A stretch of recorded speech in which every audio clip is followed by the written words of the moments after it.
오늘 하나님께서 저와 여러분에게 주시는 말씀은 이사야 10장 1절에서 19절 말씀으로 말씀이 없으면 반드시 망한다. 16-1강 첫 번째 시간 함께 은혜 나누기를 원합니다. 이사야 9장 8절부터 북이스라엘의 멸망 두 가지를 말씀을 드렸습니다. 북이스라엘의 멸망과 그러니까 멸망 과정과 망한 이유를 증거했죠. 북이스라엘이 망한 이유는 16절에 백성이 즉 백성을 인도할 자가 그들이 미혹하게 하니까 인도를 받은 자가 멸망을 당했다. 말 그대로 지도자가 말씀 이외에 세워지는 것이 중요합니다.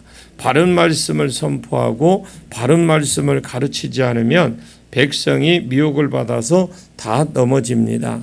그래서 이스라엘의 왕된 자들은 특별히 지도자들에게는 하나님께서 직접 말씀을 주셔서 그 말씀으로 이스라엘을 다스리라고 신명기 17장과 18장에 나오죠.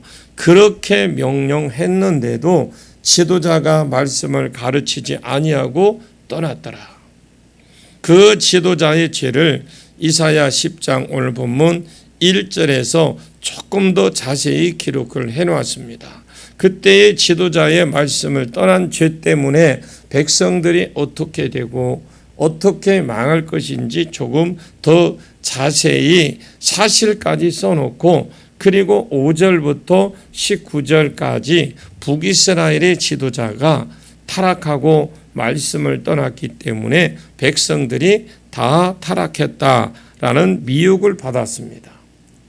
그래서 다 죄를 지었는데 그들을 때리기 위해서 하나님께서 아수르라는 도구를 들어서 북이스라엘을 때렸는데 그 아수르라는 또 어떻게 쓰이며 이 아수르가 쓰인 뒤에 이 아수르 나라가 하나님의 도구로 쓰임받고 어떻게 망하고 왜 망하는지 아수르의 멸망 이후까지 19절에 증명해 주고 있습니다. 그래서 북이스라엘의 죄, 지도자의 타락을 조금 더 자세히 말하더라. 그런데 그리고 북이스라엘을 때리기 위해서 아수르를 도구로 들어서 심판을 하셨는데 그 이후에 앞으로도 아수르도 망하더라. 그런데 아수르가 망한 이유가 무엇인지 쭉 써놓은 것이 그런 부분들이 상당히 19절까지 보면 많습니다. 자, 1절 보겠습니다. 1절 시작. 불의한 법령을 만들며 불의한 말을 기록하며. 지금 이 불의한 법령을 만들며 불의한 말을 기록하며 이것은 북이스라엘의 죄입니다. 불의한 법령을 만들며 불의한 말을 기록한다. 이 말은 불의라는 말은 죄라는 뜻이에요. 바르지 않는 어렵지 않는 말씀을 하더라. 이스라엘의 법은 우리나라의 헌법하고 좀 다릅니다. 이스라엘의 법은 재판하는 법이 레위기, 신명기, 민수기 이런 곳에서 나온 말씀들이에요. 하나님의 말씀으로 법을 정해 놓았는데 이 불의한 법령이라는 것은 자기 마음대로 말씀을 자기 마음대로 발표해 버리고 반포해 버리는 걸 말하는 거예요. 또 불의한 말은 기록하며라는 말은 성경도 자기 마음대로 쓰더라는 것입니다. 이것이 어디를 죄를 지적하는 겁니까? 지금 북이스라엘의 지도자들을 말하는 거죠. 북이스라엘이 사울이 초대왕이고 사울이 망하고 나서 다윗이 세워지고 다윗이 죽고 나서 그 아들 솔로몬이 세워지고 르호보암이 세워지고 르호보암 때에 북이스라엘이 분리가 되잖아요.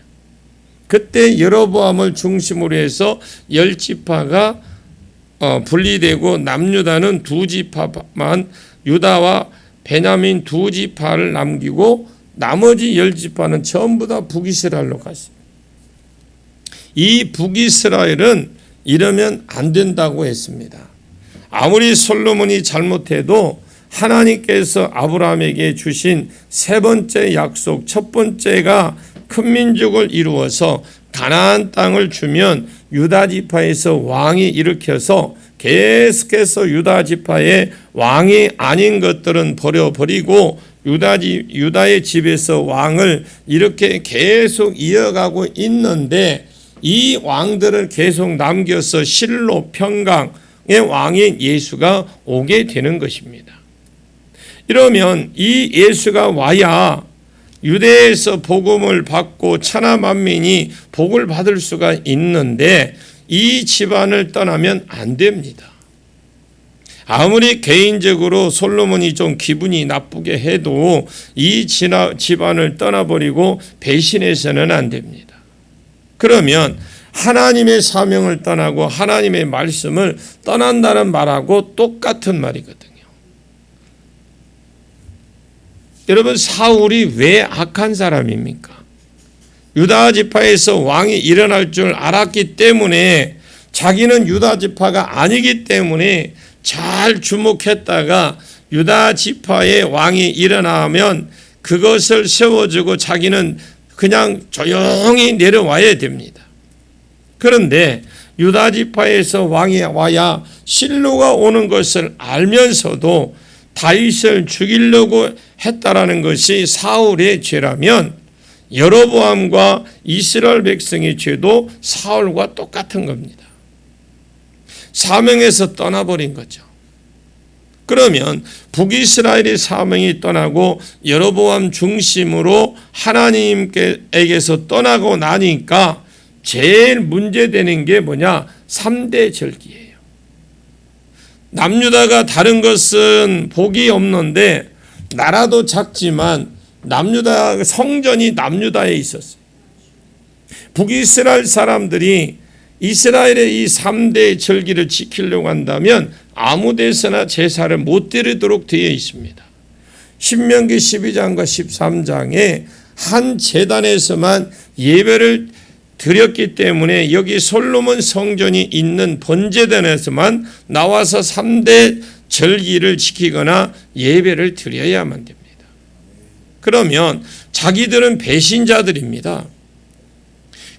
그때는 백성들이 기분 나빠서 여로보암을 따라갔지만, 백성 중에서 믿음이 있는 사람들은 3대 절기를 지키러 남유다로 왔다가 안 돌아가고 그곳에서 머물러 버리고 자꾸 남유다로 하나씩 빠져나가게 된 거예요.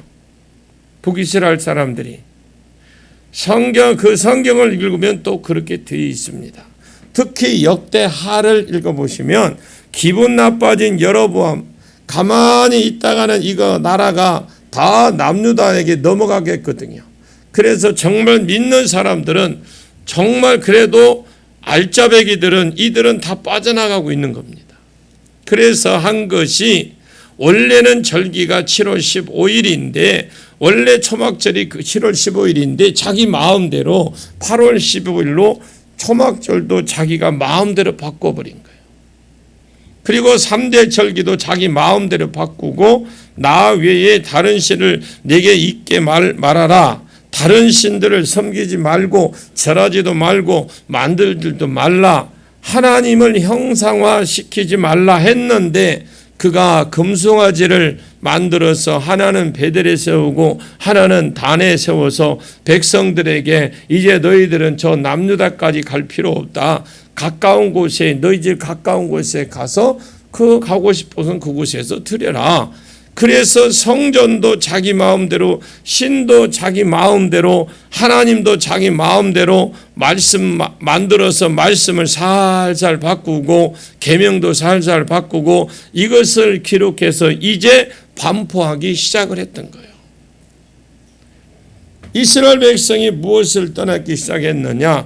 진짜 하나님의 말씀이 기록된 하나님의 말씀을 떠나기 시작했고, 하나님으로부터 멀어지기 시작했어요. 오늘날도 우리 한국교회가 정말 다시 말씀으로 온전히 돌아가야 됩니다. 돌아가야만 삽니다. 말씀이 너무나 밑에가 있어요. 제가 어제 잠깐 그곳에 가서 제 설교가 굉장히 목사님들이 어렵다고 그러더라고요. 처음에는 굉장히 어려웠대요. 근데 지금은 그렇지 않다고 하더라고요. 처음에는 어려울 수밖에 없는 게 지금 구속사 설교를 계속 들으면은 쉽지만 처음 듣는 사람은 몰라요. 그런데 목사님들이 어려운데 성도들은 어떻겠습니까? 성경이 그런 걸 어떻게 해요? 성경 자체가 어려운 겁니다. 근데 성경 읽으면 무조건 이야기하자면 다 이해하고 다 되는 건 줄 알아요. 성령이 역사하지 않으면 이해 못합니다. 근데 성령이 그냥 어렵다고 하더라고요. 그래도 여러분들은 잘 따라주셔서 감사해요. 물론 처음에 많이 어려웠겠죠. 왜? 구약에 보니 처음에 시작을 했으니까. 처음부터 신약을 해주고 했으면 여러분 이해하기 힘들어요. 바벨론 포로가 뭔지, 바벨론 아수르가 맨 성경에 보면 바벨론 아수르, 바벨론 아수르, 뭐 남유다 북이스라엘 70년 포로, 막 이게 뭐 이야기는 목사님들이 입술을 통해 나오기는 난 도대체 저게 뭐대요? 이에 여러분들이 조금씩 알아지기를 원합니다. 그러니까 사람들은 하나님하고 딱 멀어지면 딱 짐승이 되게 되어 있습니다. 1절에 볼 때 한 번 더 읽어봐요. 1절 시작. 불의한 법령을 만들며 불의한 말을 기록하며. 예, 그래서 이스라엘 백성으로 하여금 원래 기록된 말씀에서 떠나서 자기 욕심에 의해서 말씀에 기록하기도 하고 또 말씀을 반포하기도 하니까 어떻게 되느냐, 결국 백성들이 어떻게 됐느냐, 이사야 9장 16절에 있는 말씀 좀 자세히 써놓은 거예요. 그래 2절을 한번 봅니다. 시작. 가난한 자를 불공평하게 판결하여 가난한 내 백성의 권리를 박탈하며 과부에게 도색하고 고아의 것을 약탈하는 자는 화 있을진저. 가난한 자를 공평하게 하며 판단하며, 이것도 지도자들이 하는 겁니다.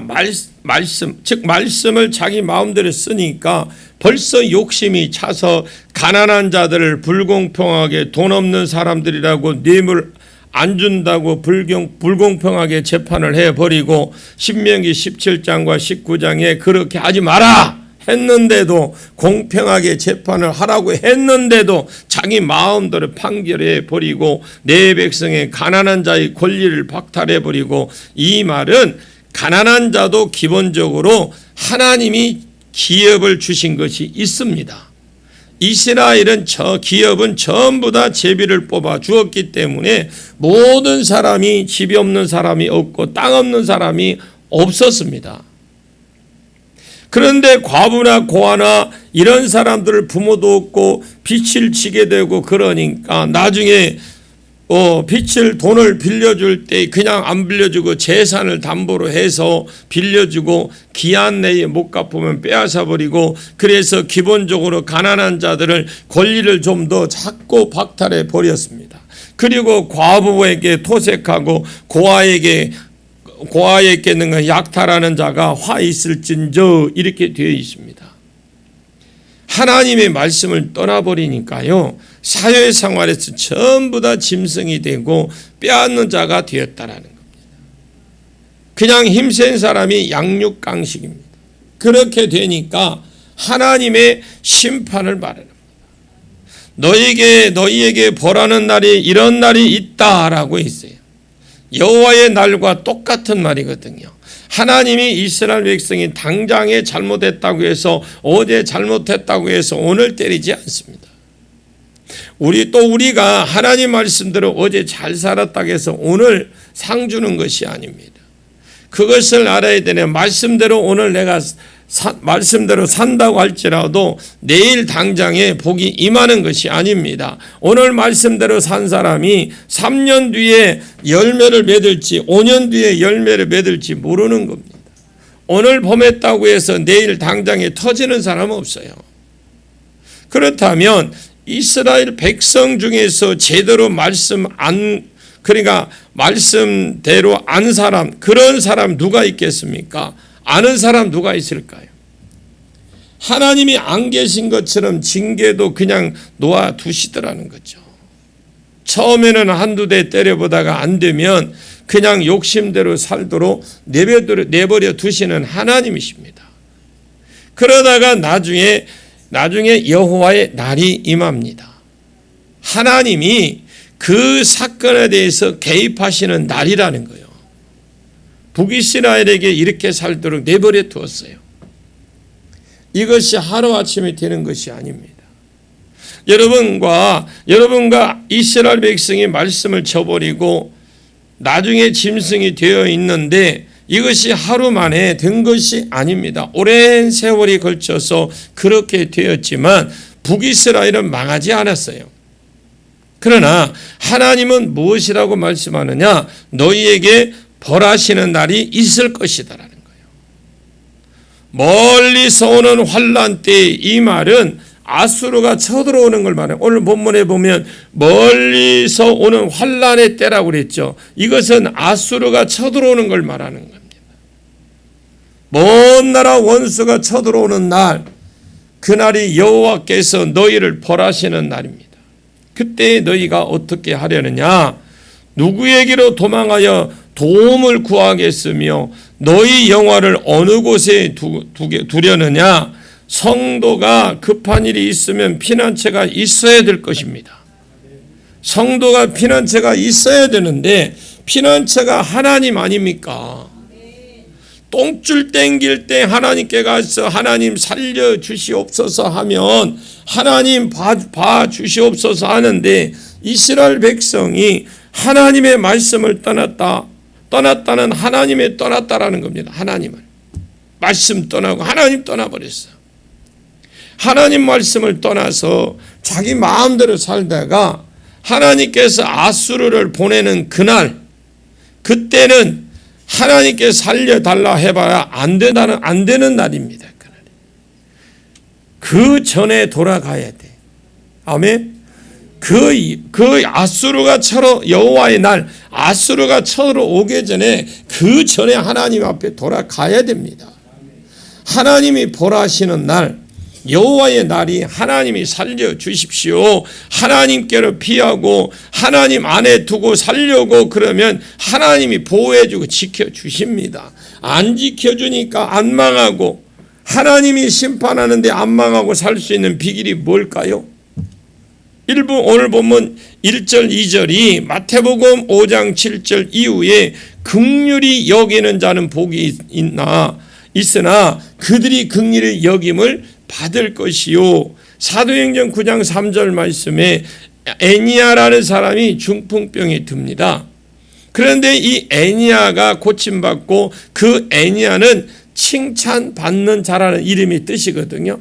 그 사람에게 무슨 선을 행했는지 모르겠지만 그는 칭찬을 받는 자였고, 이 사람이 개인적으로 병이 있었을 때에 베드로를 통해서 하나님이 그를 살려주었습니다. 그리고 바로 뒤에 다비다라는 여자가, 이 여제자가 있었는데, 이 다비다는 돈이 별로 없었어요. 본인도. 근데 구제를 많이 했습니다.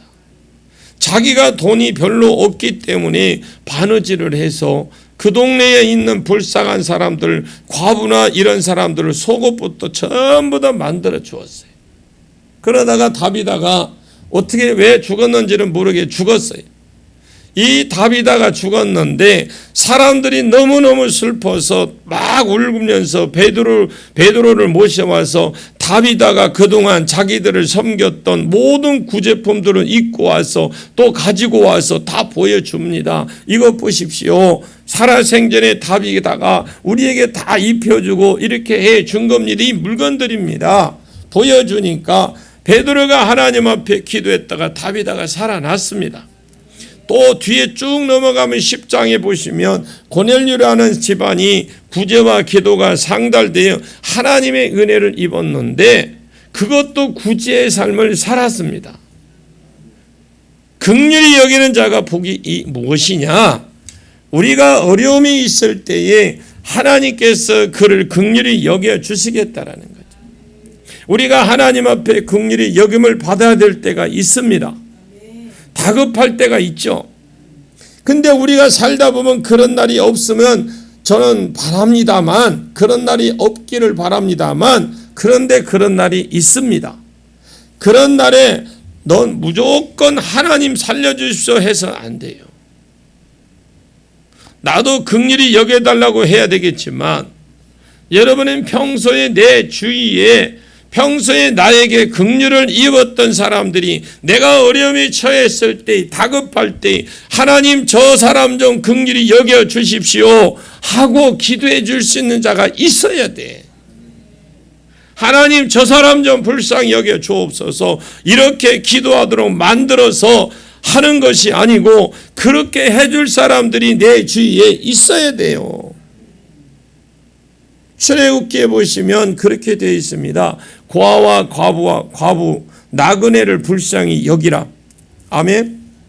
그렇게 말씀하면서 만약에 그들을 불쌍히 여기지 않고 그들을 괴롭히고 빼앗았을 때에 그들이 하나님 여호와께 호소하면 내가 그들의 소리를 들으리니 내 아내는 과부가 되게 만들고 내 자식은 고아가 되게 만들어 버리겠다. 그럼 이게 무슨 말입니까? 하나님이 불쌍히 여기지 않는 가장 없는 사람들의 편에 서지 않으면 내가 나중에 다급할 때 그들이 호소하면 그들의 소리를 듣겠다라는 거죠. 반면에 우리가 하나님 앞에 하나님의 심판을 받을 때에 긍휼히 여김을 받을 수 있는 유일한 비결이 뭐냐? 긍휼히 여겨 주옵소서가 아닙니다. 내가 얼마나 많은 사람들을 평소에 긍휼히 여겼느냐? 이것이 하나님의 긍휼을 입은 심판의 원리입니다. 내가 평소에 다른 사람들에게 긍휼을 얼마나 많이 입혔느냐? 내가 어려움을 당했는데 내가 하나님 앞에 물론 나도 기도하겠지만, 그러나 그 사람들이 내 어려움을 보고 그들이 어려움을 당했을 때 긍휼을 입은 사람들이 하나님 저분 저 사람 좀 긍휼히 여겨주시고 불쌍히 여겨 주옵소서. 근데 하나님 그걸 들으신대요. 1절에 북이스라엘 사람들이 지도자로부터 시작해서 말씀을 떠났다고 그랬어요. 말씀을 떠나니까 바로 어떤 일이 있느냐? 양육 강식이 되어버렸죠. 짐승입니다. 돈 있고 힘센 사람이 재판에도 불의가 있어서 재판 기본 원리도 빼앗고 약탈당하고 과부가 도색하고 고아의 것을 빼앗아 버리고, 이런 사람은 화가 있을 จึ 저주가 있다 그 말이거든요. 저주가 있는데 그때 하나님이 하시는 말씀이 뭐냐? 여호와께서 너희를 벌하시는 날 멀리 아수르 군대가 쳐들어오는 환난 날에 너희가 누구에게로 도망을 가겠으며, 그래. 누구에게 너의 도움을 구하겠으며, 어디 도대체 너희 영화를 지금까지 키워왔던 너희 영화를 어디에 숨기겠냐 이 말이 뭐예요? 그동안에 쌓아놓은 재산 어디에다가 숨기겠냐? 전쟁이 지금 아수르가 쳐들어오는데 어디서 보상받으려고 하느냐? 그런 말씀이에요. 그때 사람들이 하나님께 피해봐야 하나님 안 도와주신대요. 왜 그러면 안 도와주십니까? 하나님은 말씀에 달라붙어 있는 저를 도와주시고, 하나님은 평소에 긍휼히 여겼던 사람을 긍휼히 여기시는 하나님입니다. 평소에는 진짜 인색하게 살다가 자기에게 불똥이 떨어지고 똥줄이 땡기면 그때서 하나님 도와주옵소서 눈물 콧물 빼면 하나님 등도 안 돌아봐. 남은 지금 어려움에 처해 있는 사람 돌아보지도 않고 구제도 안 하고 선교도 안 하고 해야 될 때 마땅히 해야 되는데 내 것은 내 것이고, 어느 분이 그러더라고요. 저는 현금이 없어서 못합니다 그러더라고요. 오늘날 그런 분들이 많아요. 의외로 교회도 카드기 갖다 놔야 될란가? 현금이 없어서 못한대. 맞아요. 현금 갖고 다니는 사람 별로 없어요. 다 카드지. 그러면서요, 위안을 삼을지 모르겠지만 우리는 성경에 바로 볼 때에 나에게 하나님께서 건강 주신 것은 섬기라고 주신 거고, 나에게 하나님께서 물질과 모든 환경을 풍족하게 주신 것은 섬기라고 주신 거예요. 아멘. 긍휼히 여기시는 하나님인 걸 믿으십시오. 그러므로 내 삶 가운데 긍휼이 없다면 그 사람은 도망갈 때 환난 날에 도망갈 때 갈 데가 없대요. 자기가 어디 숨길 데가, 여러분 전쟁이 일어났는데 어디다 숨겨? 누가 도와줘? 그럴 때는 누가 도와줘야 됩니까? 하나님이 지켜주고 보호해 줘야 되는데 없다라는 거예요. 있을수록 없는 사람을 생각할 줄 아시길 바랍니다. 있을수록 없는 사람을 생각할 줄 알고 자기가 직분이 올라갈수록 밑에 있는 사람들을 생각할 줄 알아야 됩니다. 그것이 기독교의 사회라고 그래요. 세상 사회는 양육강식입니다.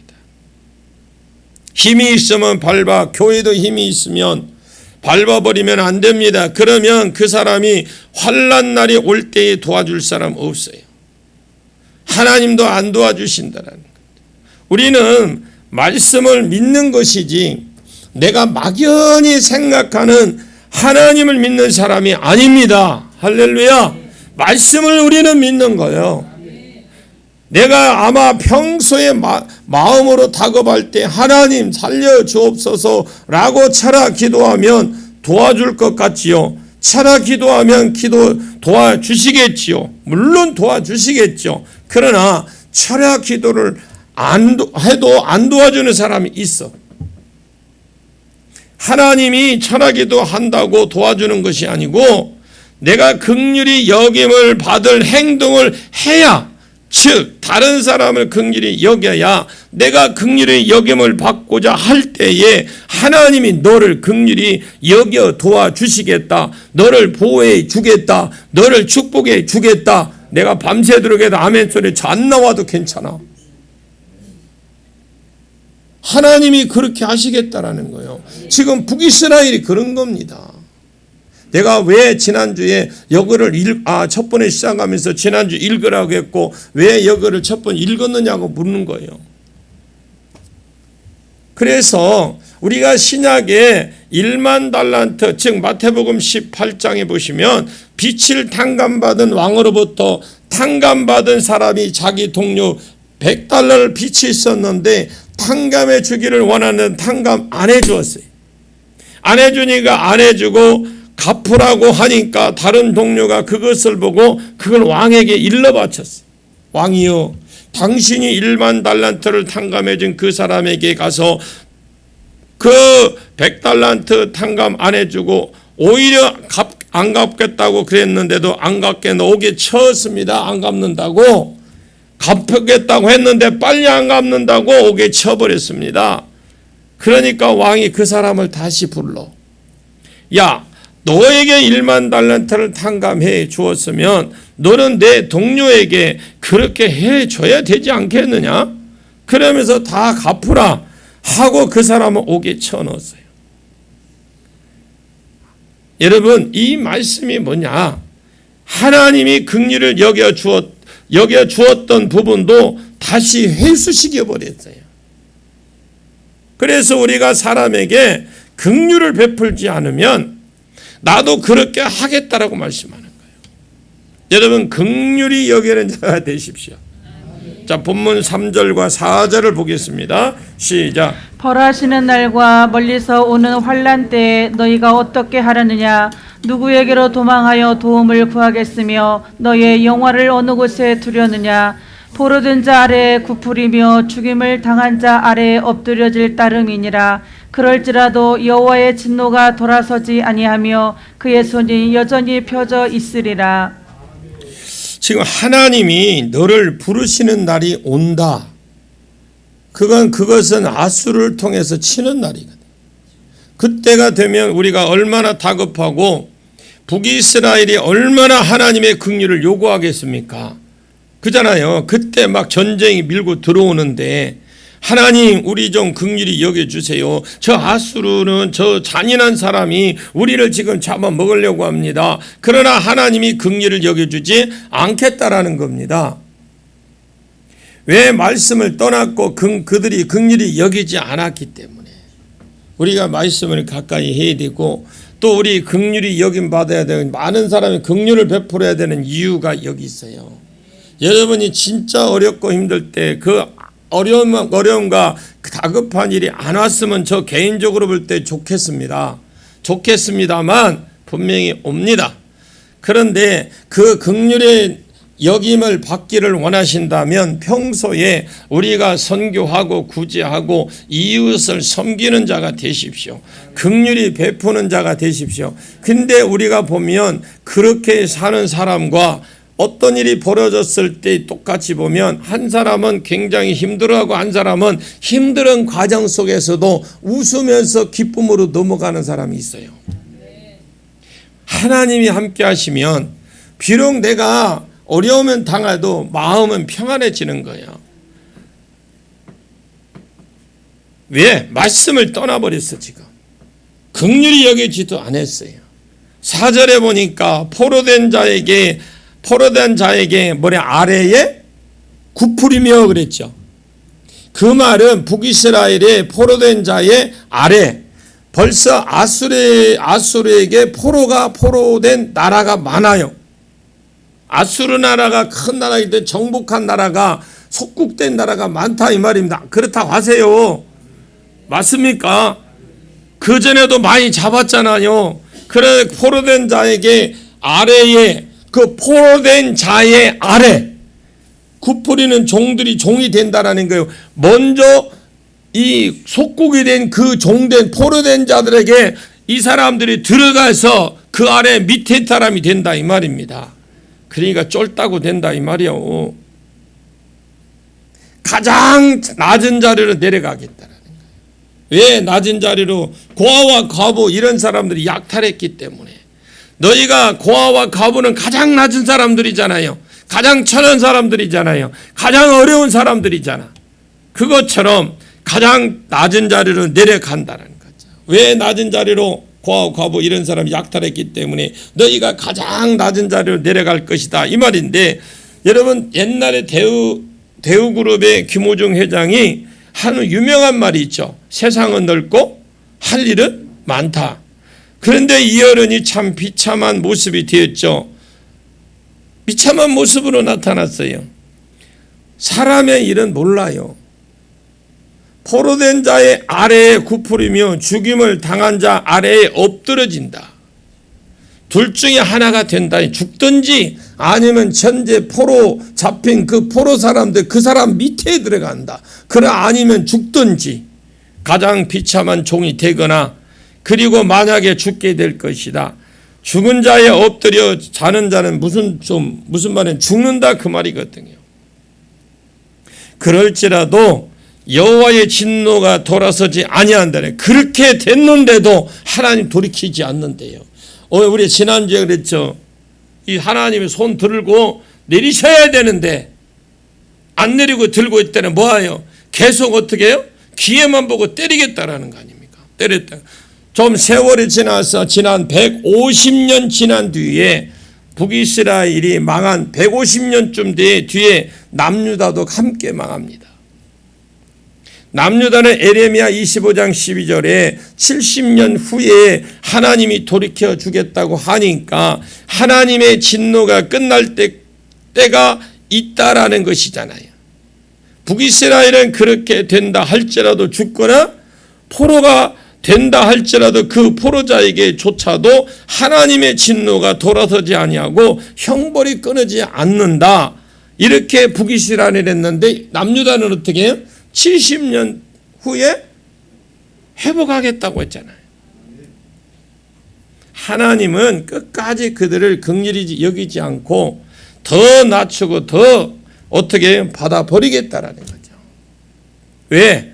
하나님을 떠났고 궁극적으로 그들이 사람을 긍휼히 여기지 않았기 때문에.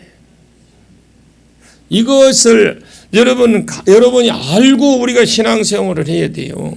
그런데 이런 말을 교회에서 설교를 안 해. 왜 안 하는 이유들 많습니다. 교인들 상처받는데요. 여러분 상처받으실 분 있으십니까? 나는 여러분들 한 사람도 없다고 생각해. 따라합니다. 사람은 인정스러워야 된다. 베풀 줄 알아야 된다. 그러니까 우리가 이 말은 위에 올라갈수록 베풀 줄 알고 가질수록 베풀 줄 알고 자기를 위해서 베풀지 말고 사람을 위해서 베푸는 데 사용하십시오. 하나님께서 긍휼히 여기심을 내가 필요할 때 내 기도로 또 그 사람들의 기도로 하나님이 긍휼히 여겨 주실 겁니다. 결국 북이스라엘이 망한 이유는 그럼 뭐예요? 결론 나왔잖아요. 진리의 말씀에서 떠났죠. 하나님을 떠났기 때문에 그렇습니다. 그렇게 말하는 게 인생은 하나님을 떠나서는요 살 수 없어요. 북이스라엘의 죄가 하나님을 떠난 겁니다. 하나님을 떠난 것이 무엇이 떠나냐? 내가 하나님 교회 안에 안 온다는 말이 아니에요. 하나님을 떠났다라는 것은 교회 안 온다라는 그 말이 아니에요. 말씀하고 멀어진 사람은 하나님을 떠난 사람입니다. 그래서 저는 주구장창 매일 읽으라고 하는 거예요. 그래서 읽으라고 하는 거예요. 하나님 떠나면 안 돼. 우리는 교회 안 나오면 하나님 떠난 걸로 생각을 해. 물론 교회 안 오면 눈으로 보기도 신앙 믿음이 약해지니까 교회 안 오는데, 그런데 우리도 교회는 다니지만 여러분 하나님과 가까이 관계가 회복돼. 그러기 위해서 얼마나 이 목사가 착해. 여러분들 하나님과의 관계 맺으라고 매일 읽으라고 주구장창. 오늘 또 아이고 몰라 하도 보냈다니까 하루 5장 이거 읽기나 읽는가 모르 그냥 카톡 오면 샥 지워버리 그냥 받았다는 것만 증거하고 보낼지는 모르겠지만 그래도 그 한 구절은 읽어보십시오. 그리고 그 말씀 기도 묵상을 해보십시오. 저는 그게 벌써 10한 5, 6년 됐잖아요. 보낸 지. 여러분들은 그렇게 단순하게 볼지 모르겠지만 저에게는 목회자로서 진짜 그거 하루아침 보내는 거 쉽지 않습니다. 그렇지만 목회자로서 여러분들이 해줄 수 있는 게 뭐예요? 그 말씀을 아침에 한 구절이라도 큐티라도 하시라고. 얼마나 인자해. 주여 그래요. 저 좋은 뜻으로 받아들이겠습니다. 진짜예요 여러분. 저 그 마음 갖고 보내는 거예요. 일주일에 한 번 교회 오는 거 이거 물론 의미가 있어요 여러분. 저는 참 기적 중에 하나가 뭐냐면 생각할 때 일주일에 한 번 교회 오는 사람들은 그래도 안 떨어지고 계속 일주일에 한 번씩 오시는 것이 저는 기적이라고 생각해요. 여러분 말씀 안에 거하는 것이 참 중요합니다. 말씀 안에 거해야 내가 죄를 짓더라도 말씀 안에 해야 됩니다. 하나님 말씀을 통해서 나를 경고하시거든요. 말씀이 결정적으로 생각나기도 하고 저도 그럴 때가 많이 있습니다. 이런 일을 어떤 일을 막 결정할 때가 제가 기도할 때 하나님 어떤 때는 성경 구절을 많이 주셔요. 디모데후서 1장 6절과 7절 말씀에 이런 식으로 하나님이 내게 주신 마음은 두려워하는 것이 아니요 성령 안에서 있는 것이니라. 저는 그 말씀을 그렇게 주셨어요. 그리고 제가 무슨 죄를 사로잡힐 때에 하나님 또 말씀을 툭 던져줘요. 그래도 계속해서 고집스럽게 가면 한 대 땅 때리십니다. 그래야 눈에만 불이 번쩍 일어나야 정신이 들어. 그래도 계속 고집스럽게 가면 한 대 때리시거든요. 그럼 말씀 안에 거하 있는 것이고 그럼 왜 중요하냐? 시험이 들어도 말씀 안에 있어야 번쩍 했을 때에 말씀이 들어오는 거예요. 그것이 하나님 안에 거하는 자, 말씀 안에 거하는 자라 그 말씀인데 북이스라엘은 여호와의 날이 올 때까지 못 돌아왔어요. 여호와의 날이 올 그때에 이미 하나님이 긍휼을 안 지켜줍니다. 번쩍이는 그것은 여호와의 날이 아닙니다. 완전히 죽는 것이 여호와의 날이에요. 어디서 붙어 있어라 이 말씀이 있는 그 자리에 여러분이 딱 붙들고 있으십시오. 자리를 지키십시오. 자, 5절 보겠습니다. 5절 시작. 아수르 사람은 화 있을진저 그는 내 진노의 막대기요 그 손에 몽둥이는 내 분노라. 이제 아수르의 죄인데요. 8절부터는 5절부터는 아수르 죄입니다. 화 있을진저 아수르 사람이여 그는 나의 진노의 막대기요. 아수르의 정체가 뭐냐? 북이스라엘을 때리기 위한 하나님의 진노의 막대기입니다. 그의 손에 몽둥이는 내 분노라. 아수르 사람들이 쳐들어올 때 손에 창이나 활이나 몽둥이 같은 것들 들고 왔을 거잖아요. 오늘날처럼 신무기를 가져온 게 아니고 그의 손에 들려진 몽둥이 내 분노라. 하나님의 분노라는 겁니다. 그 손에 들려 있는 모든 심판의 몽둥이, 이들은 하나님의 분노를 가리키라는 건데, 한마디로 말씀드린다면 아수르는 하나님의 인생 채찍과 사람의 막대기로 쓰여진 하나님의 심판의 도구입니다. 내가 이렇게 살다가 어떤 사람이 나를 자꾸 괴롭혀. 어떤 사람이 나를 자꾸 사는데 괴롭혀요. 죽이지도 안 하고 자꾸 이렇게 따라다니면서 나를 괴롭히는 사람이 있으면, 그러면 어떻게 내가 저걸 그냥 확 죽일까? 이렇게 생각하지 말고 이런 차원에서 생각을 한번 해보십시오. 하나님, 저 사람 나를 낮추기 위해서 내가 하나님의 말씀을 떠나서 살았기 때문에 나를 낮추기 위해서 저분을 사용하시는 곳이군요. 하나님께서 도구로 쓰시는구만요. 이렇게 생각하면 거의 틀림없습니다. 아모스는 하나님의 공의를 설교할 겁니다. 그곳에 보면 이런 말이 있어요. 사자를 피하다가 곰을 만나고, 피하고 곰을 피해서 집으로 갔는데 아이고 힘들었다 하면서 벽에다 손을 대었더니 뱀이 나와서 물어버리더라. 아이고 하고 죽었더라. 무슨 말입니까 이게? 하나님의 공의, 즉 죄인을 심판하는 것이 하나님의 공의인데, 하나님의 공의를 피해서 어떤 사람이 피해서 도망간다 할지라도 더 큰 사람이 나타나서 이것을 피해 밖으로 안 나가야 되겠다. 그래서 교회 안 나가야 되겠다. 집에 와서는 아내가 있더라는 거죠. 그 사람이 공의에 피해서 죄를 지었으면 어디 가도 원수가 있다 이 말입니다. 그것을 죽이지 말고 하나님이 그것을 통해서 나를 낮추려고 하시는구나, 나를 돌이키시려고 하는 것 같구나 해야 됩니다. 그런 사람은 짜장면 꽃배기 식여서 주면서 저를 낮추는데 도구로 사용하시는데 얼마나 수고가 많으십니까? 그냥 꽃배기로 잡수시며 힘도 더 내시고 저를 마음껏 괴롭혀 주세요. 그렇게 하시면서 그렇게 자기를 주기를 위해서 몽둥이로 사용되는 사람을 섬기십시오. 그러겠죠. 뭔 소리 그렇게 하십니까? 괴로워 죽겠는데 지금 부채질합니까? 하나님이 나를 낮추시려고 몽둥이로 쓰신다는 건, 사람의 채찍을 쓰신다는 걸 짜장면을 사주면서 힘내시라고, 꽃배기 드시고 더 힘내시라고, 그렇게 해서 섬기시라고. 안 그러면 더 큰 사람 만나요. 계속해서 여러분을 괴롭히는 사람이 있습니다. 중간에 여러분들이 지금 어떤 상황이든 나를 괴롭히는 사람이, 하나님 감사합니다. 그 사람을 오히려 짜장면 사주고, 소고기는 너무 비싸죠. 짜장면 한 그릇 사주면서 해갖고 그걸 하세요.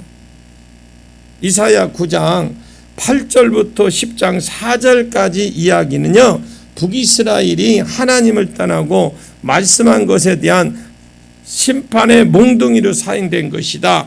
그 진노의 막대기 손에 몽둥이는 내 분노라 그랬습니다. 한 6절까지 한번 보고 마칠게요. 6절 같이 읽어보겠습니다. 시작. 내가 그를 보내어 경건하지 아니한 나라를 치게 하며 내가 그에게 명령하여 나를 노하게 한 백성을 쳐서 탈취하며 노력하게 하며 또 그들을 길거리에 진흙같이 짓밟게 하려 하거니와. 지금 보면 내가 그를 보내고 한 나라를 치게 하며 그랬죠. 아수르가 몽둥이로 사용했다는, 아수르를. 그런데 아수르가 터질 것이다라는 거죠. 이것은 하나님의 위험 부담이 있는 사실 행위거든요. 하나님이 아수를 들어서 교회를 때립니다. 하나님으로 보았을 때도 위험 부담이 있어요. 어떤 위험 부담이 있느냐? 하나님의 거룩함을 손상당할 위험 부담이 있는데 우리가 사람을 잘 모르잖아요. 사람 잘 몰라요. 그래서 우리 성도들은 어느 정도 압니다. 사람은 모르지만. 그런데 밖에 있는 사람 잘 몰라요. 옛날에 도로 건너편에 이 건강식당 사장이 나를 욕하고 할 때 이 앞에 있어요.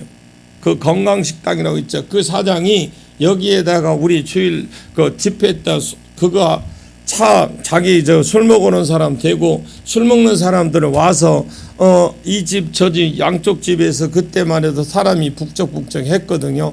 했는데 꼭 그러면 왜 화장실은 자기 화장실을 안 가고 우리 교회 이 모퉁이 여기 와서 왜? 그래서 내가 거기에다 가위를 걸려놨어요. 종이에다가 가위를 그려가지고